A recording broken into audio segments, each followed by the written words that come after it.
welcome back to this channel. If you're new here, my name is Haley and I try to make reviews every week of classic books, Christian fiction, sometimes I do middle grade fiction, and I review everything from a biblical perspective. So today we are going to be reviewing Mooses with Bazookas by S.D. Smith, and these are my brothers who read this book with me as well. So you're going to get their perspective on this book. So to introduce ourselves, my name is Haley, I am 21 years old, and when I was a younger teenager, some of my favorite books were Mysterious Benedict Society, Lemony Snicket. I really like the Wingfeather Saga. So those are kind of my interests, and I'll tell you a little bit about how I like this book. So why don't you go ahead and introduce yourself? My name is Camden. I am 13. I like Poppy. Poppy by Abby? Yeah. What about you? My name is Finley. I'm 11 years old, and my favorite book is like Wingfeather Saga. Those are pretty good. Okay, so that's a little bit about, how old we are and what kind of books we typically like.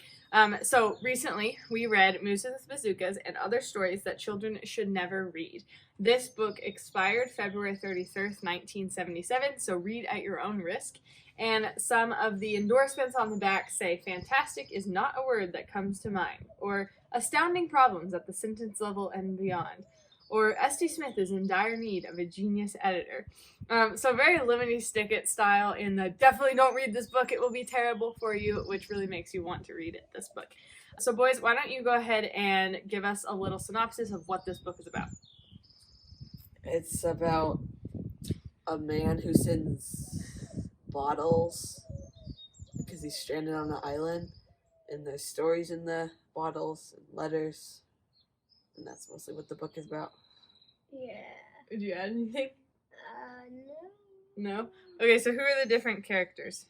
Finley, you want to give us a rundown of the characters? Well, Barry, and then Warren Bottom is the main guy, and then that's Rocket, and then that's, I don't know who that is. Elsie. And that's the hot dog kid, And that's like Selfie. Southie. Yeah. Southie. And then that's Emperor Maximus, something. those Yeah. things It just occurred to me that Barry, the moose, he's fighting against the bears, and his name is Barry.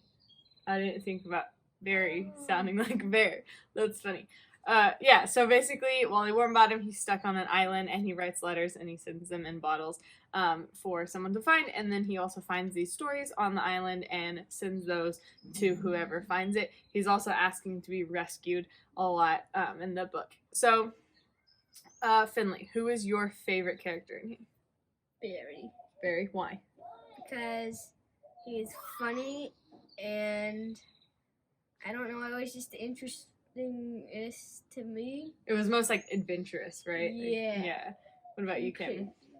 I like the Emperor because he's funny and like just dumb. Dumb bear. Yeah. I was thinking about like if there is any content warnings in here, and I think the only thing is there's a little bit of potty humor, but other than that, it's a pretty clean book. Do you think that the letters that Wally Warmbottom wrote, did they teach you anything as you were reading them?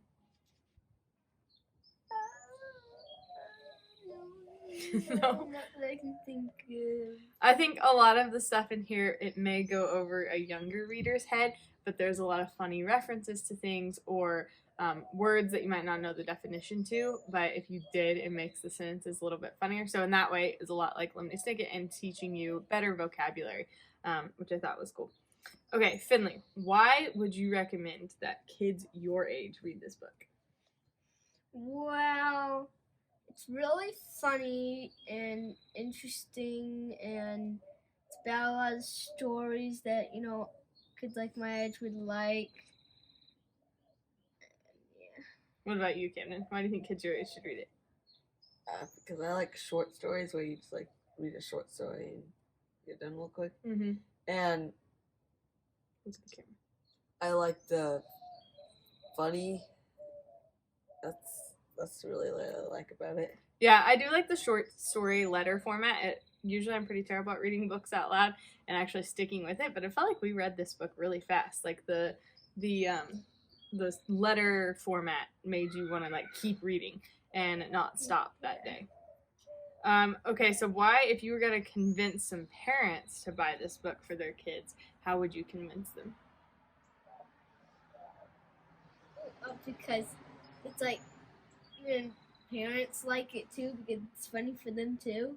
Yeah, I think so. I can't really think of anything. Yeah, I think it would make your kid really enjoy reading, right? You might be happy to see them keep picking up this book. If you were reading this on your own, would you have been inspired to keep picking it up? Oh Yeah. yeah.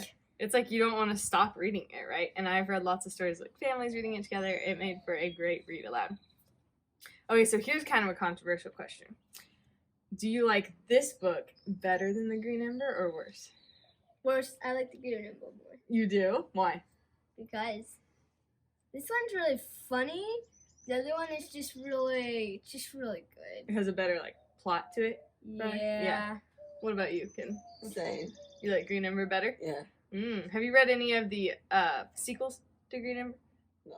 No? I've never even read The Green Ember, but I've heard a lot of people say they really like it. And that's by the same guy, S.D. Smith. Anything else you guys want to say about this book? It's good. It's good? It's fine. It's well made. Well written. Yeah, I think so too. Oh, and one thing that I thought was just a really fun touch to it was all of the like fake sponsored content in here.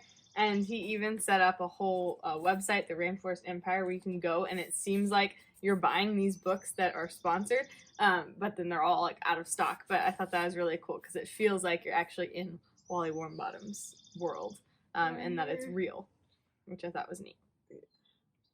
All right, so this is a book that we really enjoyed reading together, and I think that you guys should pick it up and definitely read it if you haven't gotten that from our video already.